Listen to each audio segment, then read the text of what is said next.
সচেতন মস্তিষ্ক আমাদের মস্তিষ্কের সেই অংশ যেখানে আলো আছে এবং এই অংশে কি আছে তা আমরা স্পষ্ট দেখতে পাই। কিন্তু অবচেতন মস্তিষ্ক সেই অংশ যেখানে অন্ধকার, এবং এই অন্ধকার অংশ থেকেই প্রতিটি ইনফরমেশন আলোর দিকে আসে। উদাহরণ হিসেবে বলতে গেলে আমাদের সচেতন মস্তিষ্কে সবসময় কোনো না কোনো চিন্তা আসতেই থাকে। এমন চিন্তা আসে যে কোনো কিছু খেতে ইচ্ছা করে, কোনো জায়গায় ঘুরতে যেতে ইচ্ছা করে, অথবা ভবিষ্যতে এমন একটা লাইফ চাই যেখানে আমরা সুখী এবং সফল মানুষ হিসেবে বাঁচতে চাই। যে কোনো পাস্ট নিয়ে চিন্তা অথবা যে কোনো র্যান্ডম চিন্তা, আমরা মনে করি এই চিন্তাগুলোকে আমরা কন্ট্রোল করি। কিন্তু যদি একটু ভেবে দেখেন এই চিন্তাগুলো সম্পর্কে, তাহলে লক্ষ্য করলে দেখতে পাবেন এই ইনফরমেশন আপনি বাইরে থেকে মস্তিষ্কে প্রবেশ করাচ্ছেন। যা পড়ছেন, যা দেখছেন, যা শুনছেন, সেই সব তথ্যই আপনার মস্তিষ্কের গভীরে প্রবেশ করে এবং পরবর্তীতে বিভিন্ন চিন্তার মাধ্যমে আমাদের সামনে আসে। এই জন্যই আমাদের সাবকনশিয়াস মাইন্ড এতটা শক্তিশালী, এবং এই সাবকনশিয়াস মাইন্ডের সাহায্যে আমরা আমাদের জীবনকে পরিবর্তন করতে পারি।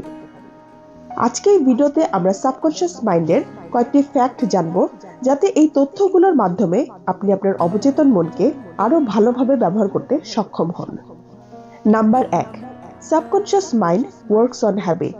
মানে অবচেতন মনের সবচেয়ে গুরুত্বপূর্ণ কাজ হলো আমাদের অভ্যাস কন্ট্রোল করা, এবং এই অভ্যাসের ভিত্তিতে আমরা যে কোনো চিন্তা করতে সক্ষম হই।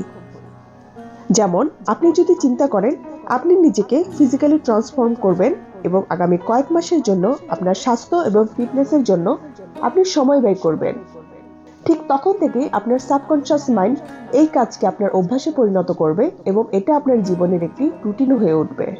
কারণ যখন এই ইনফরমেশনগুলো আপনার অবচেতন মনকে দিচ্ছেন, হেলদি খেতে হবে, সুস্থ থাকতে হবে, ফিট থাকতে হবে, তাহলে একভাবে আপনি নিজেকে ব্রেন ওয়াশিং করছেন, এবং এতে আপনার জীবন সম্পর্কে দৃষ্টিভঙ্গি বদলে যাচ্ছে।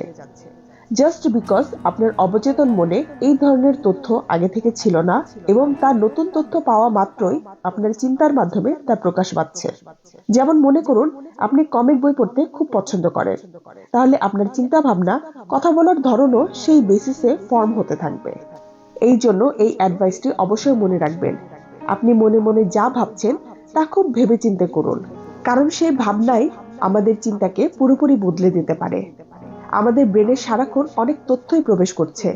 কোনটি ইউজফুল আর কোনটি ইউজলেস তা আমাদের অবচেতন মন নির্ধারণ করে।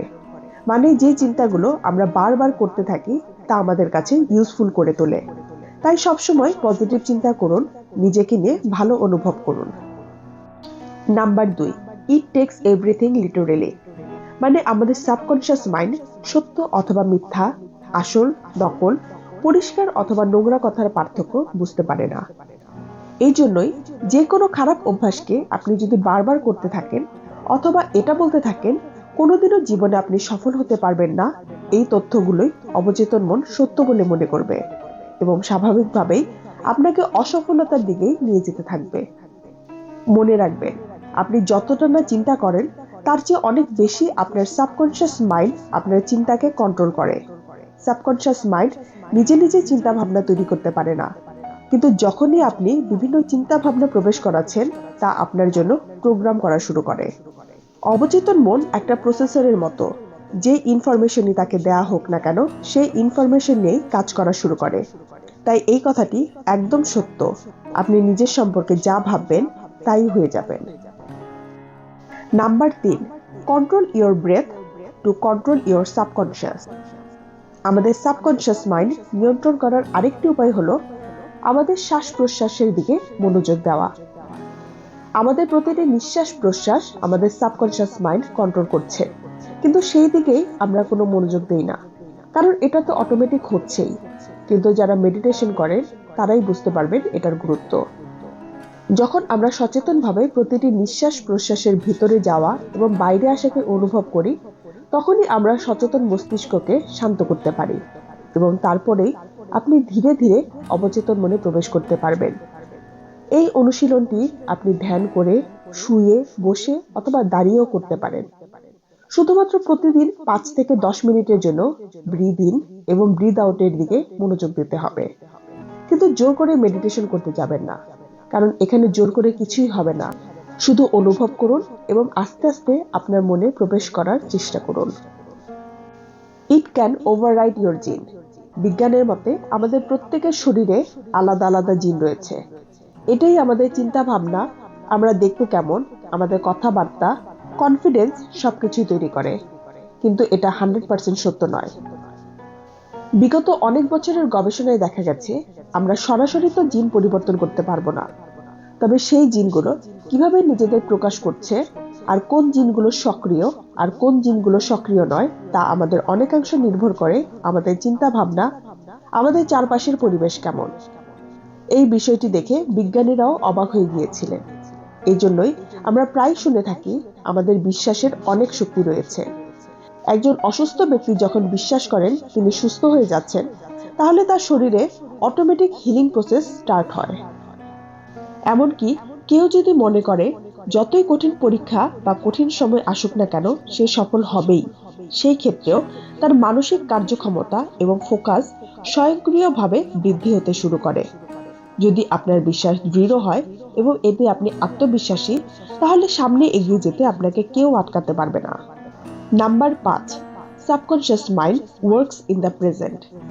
যখনই আপনি ভাববেন এই মুহূর্তে আমার কাছে এটা আছে, আমি অনেক ধনী, অনেক সুখী একজন ব্যক্তি, ইনডাইরেক্টলি আপনি সাবকনশিয়াস মাইন্ডের শক্তিকে ইউজ করছেন।